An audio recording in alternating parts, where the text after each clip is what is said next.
If your budget starts with a 5, the search near Disney can get confusing fast. At first, it sounds like a simple question. Can you get a townhome? Or can you get a single family home? But that's not where I would start.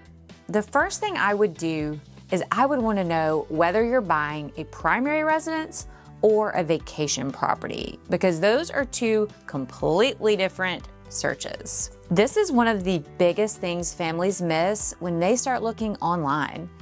You may find what looks like an incredible house around $500,000, maybe 20 or 30 minutes from Disney World, with a pool and themed bedrooms, beautiful furniture, and way more space than you expected. At first glance, it can look like the obvious better deal. Why would you pay more for less house somewhere else? But once you look closer, that home may be in a community designed around short-term rentals. It may allow Airbnbs.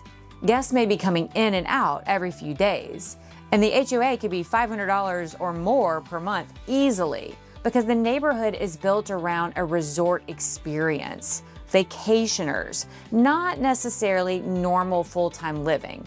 And that might be great if you're looking for a vacation property or an investment property. It may not be where you want to live with your family. And schools are another major part of the conversation. One of the biggest reasons that families are drawn to areas like Winter Garden, Horizon West, and Windermere, it's the school reputation. Some of the more tourism-heavy short-term rental areas, the school picture can look very different.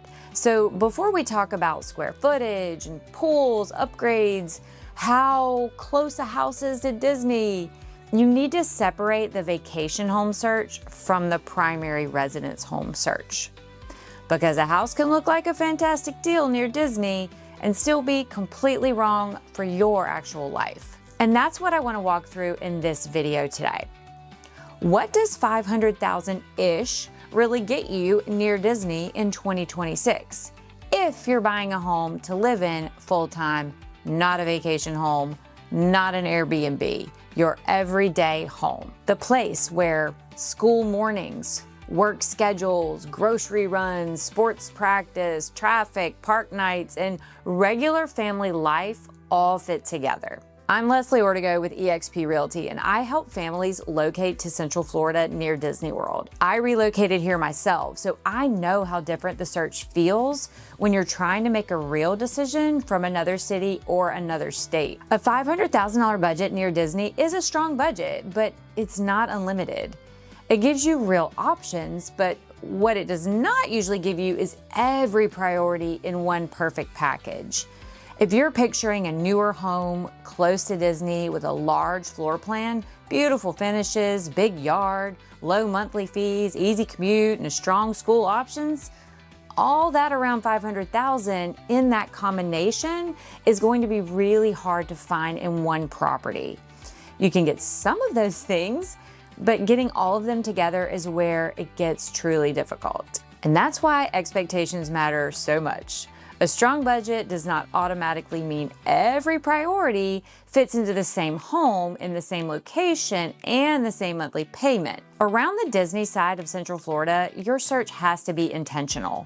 The closer you get to the most in-demand, full-time residential pockets, the more focused your decisions become. That does not mean that you can't buy well. It just means that you need to understand what you're actually comparing. Short-term rental inventory can really throw people off here. A large furnished home with a pool, themed rooms, and towels folded up on the beds might photograph beautifully.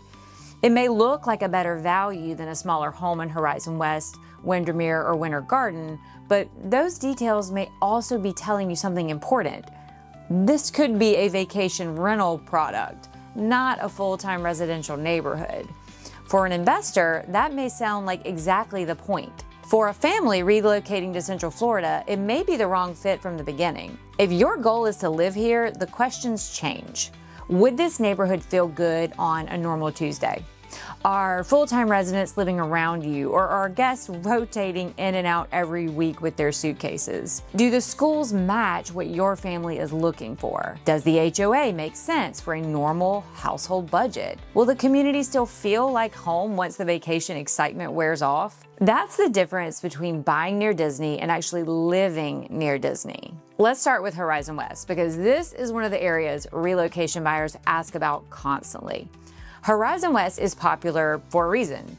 It's a master planned community west of Orlando with newer construction, some resort style neighborhood amenities, A-rated schools, retail development, and that Disney area lifestyle that a lot of people are looking for when they move here. If you're coming from out of state and have been watching videos, searching homes, or following Disney area real estate content, Horizon West has probably already shown up for you. Around $500,000, Horizon West may give you access, but the version of access matters. You may be looking at a townhome, a smaller single-family home, a more compact lot, or a home outside of the exact section that you pictured. Depending on the inventory at the time you're searching, you can still find beautiful options, but the value is not only measured in the structure itself. In Horizon West, part of the price is tied to the full lifestyle around the home. Proximity to Disney, newer commercial areas, beautiful parks, restaurants, schools, everyday errands, and the continued growth of the west side of Orlando. That's why some buyers feel surprised when they see that the homes are smaller than they expected. They're comparing square footage, but the market is also factoring in location, convenience, and demand. For the right family, that trade-off can be completely worth it. If your top priority is maximum house, a larger yard, and the lowest possible monthly payment, Horizon West may not be where your $500,000 stretches the farthest. That does not make Horizon West a bad value. It means you need to know why you're choosing it. Winter Garden is another area that comes up constantly, but the name can mean different things depending on where you're looking. Keep in mind that most of Horizon West is in the zip code of Winter Garden. And some buyers are picturing the historic downtown Winter Garden with restaurants and the West Orange Trail, coffee shops, events, and a more established community feel. And then others are looking for that newer growth option in Horizon West. And so both may appear in your search, but they do not always offer the same day-to-day lifestyle. And a $500,000-ish budget in Winter Garden can still give you options, but you need to pay close attention to the exact pocket. If you want charm and established feel, you may need to be flexible on the age of the home, finishes, layout, or size.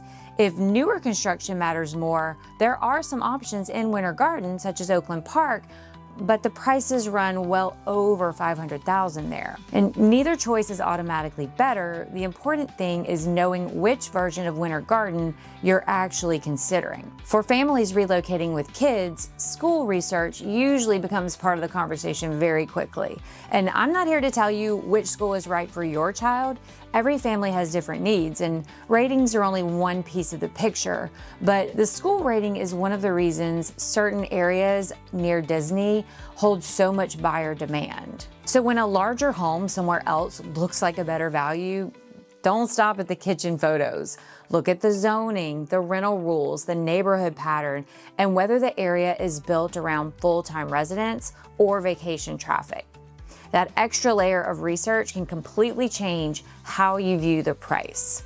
Now let's talk about Clermont. Clermont is one of the areas buyers should pay attention to if you want to live near Disney, but also want your money to work a little harder. It sits farther west than some of the most talked about Disney area communities, and the value equation can feel different. You may find more square footage. There's a combination of newer and older homes and more breathing room in your budget compared with the tighter, higher demand areas a little bit closer to the parks. The trade-off is routine. Some households love Clermont because they want more space, a slightly different pace, and a payment that feels more comfortable. For families, the extra drive time may not fit into how they want to live. And that's why distance to Disney should not be the only filter. Distance matters, of course, If your dream is spontaneous park nights, quick dinners on property, or the ability to pop over without turning into a full day event, location deserves real weight. But most people are not moving here to live inside a Disney vacation every day. They're trying to build a normal family routine with Disney close enough to enjoy, but not so central that everything else becomes inconvenient. Work commutes, school drop-off, grocery runs, activities, appointments, airport access, and traffic pattern can matter just as much as how close the house is to the parks. A home can be farther from Disney and still be a better fit. But also keep in mind, there are new roads under construction as we speak in summer 2026 that will reduce the commute time to Disney for some, but not all, Clermont communities. Another home can be closer and still create daily friction because of the payment, layout, schools, rental rules, or drive. It just doesn't work. Online searches rarely show that clearly. Now let's get to the part where buyers tend to underestimate. The list price is not the full story. If you're buying around $500,000 near Disney, you need to understand the monthly costs, not just the number on the listing. Two homes can be listed at almost the same price and have very different monthly payments once you factor in taxes, insurance, HOA, CDD, community-specific costs. This matters in newer communities, and it matters even more near Disney. Some short-term rental communities have higher HOA fees because they include resort-style amenities, maintenance, community management, or features designed around vacation use. That can make sense for an investor. For a family buying for a primary residence, it may not. So if one $500,000 home has a lower list price but a much higher HOA, and another has less dramatic photos but a more practical monthly structure, you need to compare those homes differently. You also need to understand what's included in the HOA. Some include lawn maintenance, for example, and if that was something that you were going to pay for anyway, you need to evaluate the entire spend. The better deal is not always the house with the better photos online. New construction can create the same issue. The price may look attractive, the builder may offer incentives, and the kitchen looks beautiful, everything feels new and clean and easy, but the full monthly picture also matters. You want to know the HOA, whether there's a CDD, how the taxes may look after reassessment from just taxed on the lot to taxed on the full house, what does insurance cost, and whether the builder's incentives are tied to a preferred lender. Rental rules also belong in that conversation. Are short-term rentals allowed, restricted, prohibited?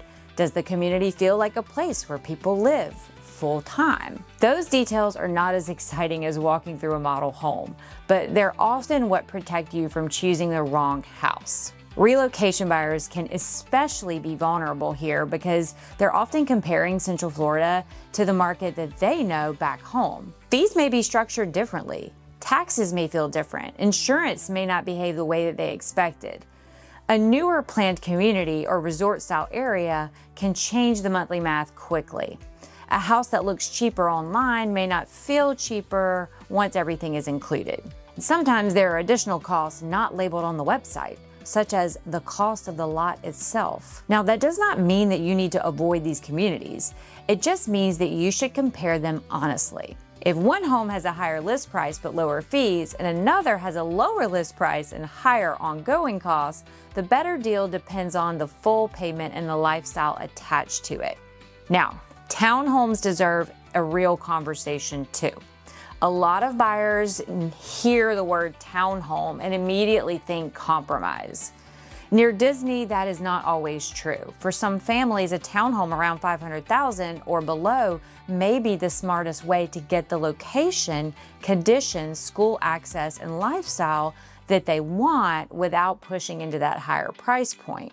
If you travel often, work a lot, want lower exterior maintenance, or you care more about the location than the yard size, a townhome could be a very good option. For other buyers, a single family home is still the better target because of privacy, storage, a yard, pets, kids, guests, and noise that matter to them. The goal is not to talk yourself into or out of a townhome.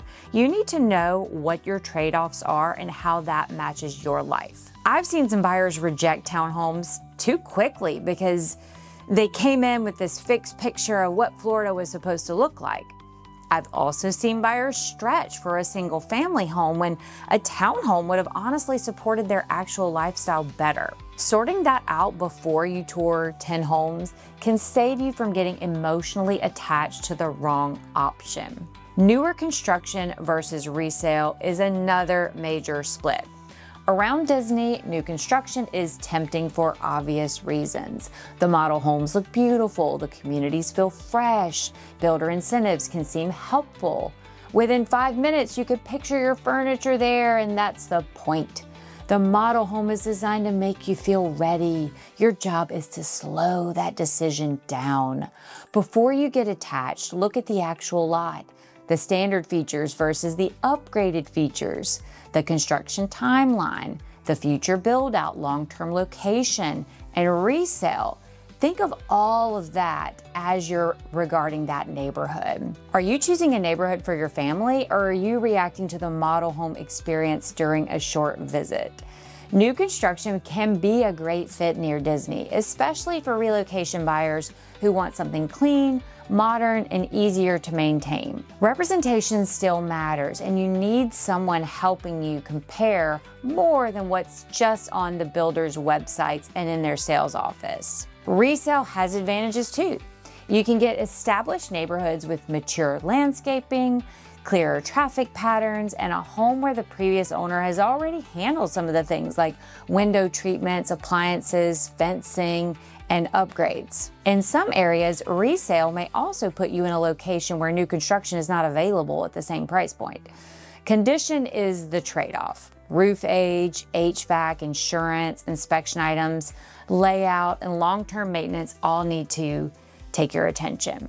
So instead of asking, should I buy new or resale, the better question is, which version of this price point gives me the trade-off that I can actually live with? Every home has one. There is no perfect home. Let me give you a few common buyer scenarios because that's where the search usually gets clearer.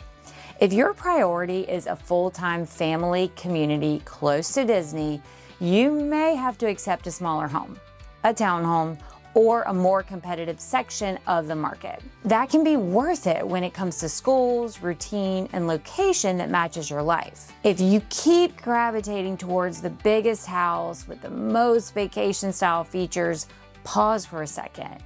You may be drifting into short-term rental inventory, and that may not give you the everyday neighborhood experience that you actually want. Clermont may deserve a serious look if square footage matters most. You may gain more house for the money, even though you're giving up some convenience. Certain parts of Winter Garden could make sense when charm, local restaurants, trails, and established feel matter more than having the newest possible home. New construction can be a strong fit if your goal is a brand new home with modern finishes, but only after the fees, taxes, incentives, school zoning, and future build-out all check out. For buyers focused on a comfortable monthly payment, the smartest starting point is the full cost, not the list price. That's why I do not like giving relocation buyers a one-size-fits-all advice.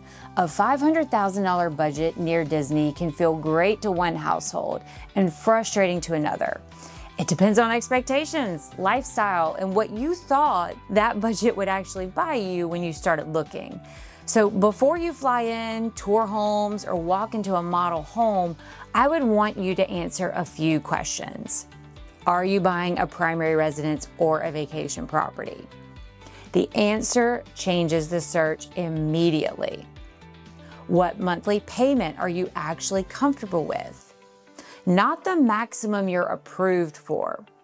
The number that still lets you enjoy the life after you move here. So how often do you realistically plan to go to Disney? Someone picturing multiple park nights a week might need a different location strategy than someone planning to go a few times a month. Which daily drive matters most? Work may be the big one. For another family, school drop-off, sports, medical appointments, or airport access may matter more. Would you rather have a newer home with newer finishes or more space? There's no wrong answer, but the search gets messy when you want both in a location that the budget does not support both. Do school zones matter in your decision? If they do, price and square footage cannot be the only comparison. Are you open to a townhome if it gets you into the right area? Some buyers are, others are not. Either answer is fine, but you should know before you start touring. And are you comparing the full monthly costs? Because if you're only comparing the list prices, you're not really comparing the homes. Here's the simplest way to think about it. Around $500,000 near Disney, you're probably not choosing between good and bad. You're choosing between different versions of convenience, cost, space, schools, and routine. Horizon West may give you proximity, school appeal, and newer planned community living, but it may ask you to compromise on the size or price flexibility. Winter Garden can offer a lifestyle and appeal and community feel, though the exact pocket matters a lot. And Clermont can give you more space or a better value as long as the drive and the daily rhythm works for your household. New construction feels easy in the beginning, but the full cost and long-term picture need to be reviewed. A townhome may not be what you first imagined, yet it could be the reason that your budget works for you in the area that you actually want. Short-term rental communities can look beautiful online, but they may not give you the full-time neighborhood, school picture, and monthly structure that your family needs. That is the real conversation, not just what can I buy for $500,000. The better question is, what kind of life can I build with $500,000 near Disney, and which trade-offs am I willing to make? And that's where I can help. If you're relocating to Central Florida and your budget is somewhere around $500,000 and your budget is somewhere in the $500,000 range, do not just send me a list of homes and ask me which one is best. Tell me how you actually live your life, where you need to be during the week, how much school research matters, how often Disney fits into your routine, what kind of home you're hoping for, and which monthly payment still lets you enjoy living here after you move. Once I know that, we can narrow down the search before you waste a trip, tour the wrong communities, or fall in love with a house that does not fit your routine. If you're thinking about moving near Disney, you can book a call with me using the link below. I would love to help you figure out what your budget really gets you in Horizon West, Clermont, and Winter Garden, and all of the surrounding areas near Disney. And if you're still trying to decide which area makes the most sense, watch my next video on where to live near Disney based on your actual family routine, because that is where the decision really starts to click.